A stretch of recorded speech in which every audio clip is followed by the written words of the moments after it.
నమస్తే, welcome to మనం TV. నేను మీ ప్రియాంకారావు. ఈ రోజు మనతో పాటు సినీ విశ్లేషకులు ప్రకాష్ యాదవ్ గారు ఉన్నారు.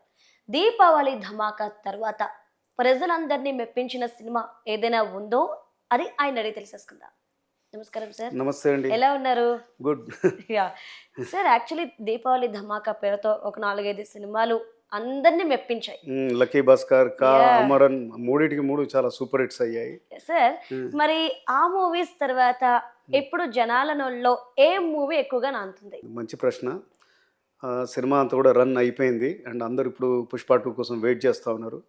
పోతే ఈ మధ్య థియేటర్స్లో ఆడే సినిమా ఏమో కానీ 2 months బ్యాక్ రిలీజ్ అయిన మలయాళం సినిమా గురించి అందరూ మాట్లాడుకుంటున్నారు. కిష్కింధ కాండం. సో ఇది చాలా అమేజింగ్గా రన్ అయింది అక్కడ కూడా అండ్ ఓటీటీలో వచ్చేసింది, తెలుగులో కూడా చూడొచ్చు.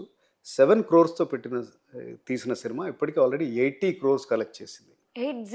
80 and it is the 9th largest grosser in Malayalam ఈ రోజు వరకే. బ్రహ్మాండమైన పిక్చర్ అండ్ అందుకే అందరూ అంటే వర్డ్ ఆఫ్ మౌత్ తోటే, తెలుగులో అయితే వర్డ్ ఆఫ్ మౌత్ తోటే ఈ సినిమా అందరూ చూస్తూ ఉన్నారు. మీరు కూడా చూసే ఉంటారు ఈ సినిమా. చూసారు.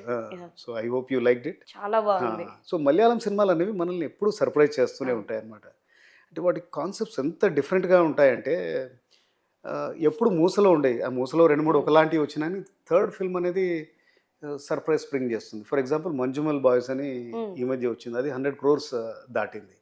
ఒక ఇన్సిడెంట్, అది అడ్వెంచర్ థ్రిల్లర్ లేకపోతే సర్వైవల్ థ్రిల్లర్ జానర్లో ఉంటుంది. ఒక నిజ జీవిత సంఘటన చాలా బాగా తీశారు. అలాగే ఈ సినిమా కూడా ఇది నిజ జీవితంలో జరిగి ఉండదు కానీ ఒక ఒక ఒక పాయింట్ని, సింపుల్ పాయింట్ని అనను కానీ ఒక simple star cast. Asif is the hero this movie. Asif అంటే ఒక పెద్ద స్టార్ కాదు, ఈజ్ గుడ్ యాక్టర్. బట్ అంటే మనకు ఏదో పాపులర్ లైక్ మమ్మూటియో లేకపోతే దుల్కర్ సల్మానో, పృథ్వీరాజ్ సుకుమారో, ఈ టివినో థామస్ ఈ రేంజ్ హీరో కాడు.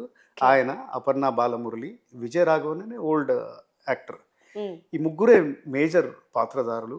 చాలా అంటే చాలా అమేజింగ్గా యాక్ట్ చేశారు. సో కిష్కింధ కాండ అంటే మీకు అంటే పేరులోనే, అంటే మనం రామాయణం చూస్తే రామలక్ష్మణులు వీళ్ళు ఎప్పుడైతే అక్కడికి కిష్కింధ అనే ప్లేస్కి వెళ్తారో, వాలి సుగ్రీవుల రాజ్యం అది, అంటే కోతుల రాజ్యం. ఆ జర్నీ అంతా కూడా దాన్ని ఆ ఫేజ్ని కిష్కింధ కాండ అంటాం. ఈ సినిమాకి ఈ పేరు ఎందుకు పెట్టారంటే కోతులు ఇందులో చాలా ఇంపార్టెంట్ రోల్ ప్లే చేస్తాయి. సో కోతులు, ఒక gun and Asif is forest officer and ఆయన కొత్తగా పెళ్లి చేసుకుంటాడు. Aparna Balamurali is his wife.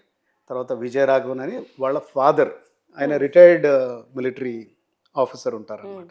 ఈ పాత్రల చుట్టే ఒక చిన్న ఊరిలో, అంటే వాళ్ళకు చిన్న బాబు, అంటే ఆ బాబు ఉండడు అక్కడ, తప్పిపోయి ఉంటాడు, అంటే ఆయన ఎక్కడికి వెళ్ళాడో తెలియదు అనమాట. ఈ 5-6 పాత్రల చుట్టే ఒక రిమోట్ విలేజ్లో ఒక ఫారెస్ట్ నడుమన ఎంత థ్రిల్లింగ్గా, ఎంత గ్రిప్పింగ్గా తీశారంటే the hats off to the story in the first place.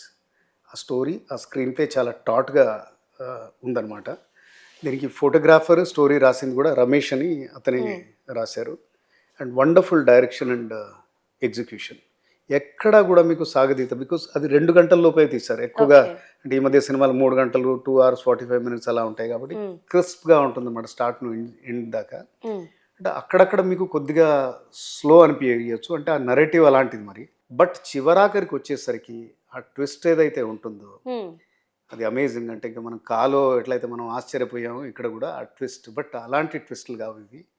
ఇది థ్రిల్లర్ జానర్. థ్రిల్లర్ అంటే జనరల్గా ఏదో చేజింగ్, దెన్ యాక్షన్, కాస్త రక్తం కనబడడం, భయపడడం, ఇలాంటివన్నీ ఉంటాయి. కానీ this a different kind of a thriller ఇది.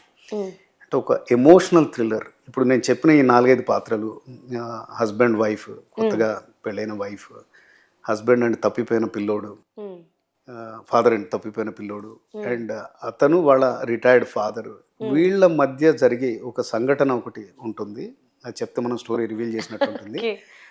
ఆ సంఘటనని ఎట్లా వీళ్ళందరినీ పుల్ చేస్తుంది డిఫరెంట్ డైరెక్షన్లో. ఆ ఎమోషనల్ స్ట్రెస్ ఏదైతే ఉంటుందో ప్రేక్షకులు కూడా ఫీల్ అయ్యేలాగా తీయగలిగాడు కాబట్టి డైరెక్టర్ చాలా సక్సెస్ఫుల్ అయ్యాడు. Hats off to director Dinjith. అది ఇతని సినిమానే. అండ్ అలాగని ఇప్పుడు story writer Ramesh and music director మూజీ బ్యాక్గ్రౌండ్ స్కోర్ కూడా వండర్ఫుల్గా ఉండింది. It's special film, it's a different film and must watch film. Okay. So మీరిచ్చే రేటింగ్ ఎంత? Surely 3.5 on 4. రైట్. మీరు ఇంత రేటింగ్ ఇచ్చారంటే ప్రతి ఒక్కరు చూడాల్సిన సినిమాని క్లియర్గా అర్థమైపోయింది. రైట్. ఒక మంచి మూవీ గురించి జనాలకు ఎక్స్ప్లెయిన్ చేశారు. అంటే నెక్స్ట్ పుష్ప వచ్చేలోపు ఈ మూవీని వేరే చూసి అన్ని ఎంజాయ్ చేయొచ్చు. పెద్ద సినిమాలు ఎట్లాగూ అవి వాటికి ప్రమోషన్ ఉంటుంది, అది ఉంటుంది. ఒక మంచి సినిమా అనేది అందరికి రీచ్ కావాలి. ఎస్. సో మన తెలుగులో కూడా అలా బాగా తీస్తూ ఉన్నారు. And I wish that more of these kind of directors and production houses ఇలాంటి క్వాలిటీ ఫిల్మ్స్ తీసి మనల్ని ఇంకా ఎంటర్టైన్ చేయాలని కోరుకుంటున్నాను. Right. Thank you so much sir.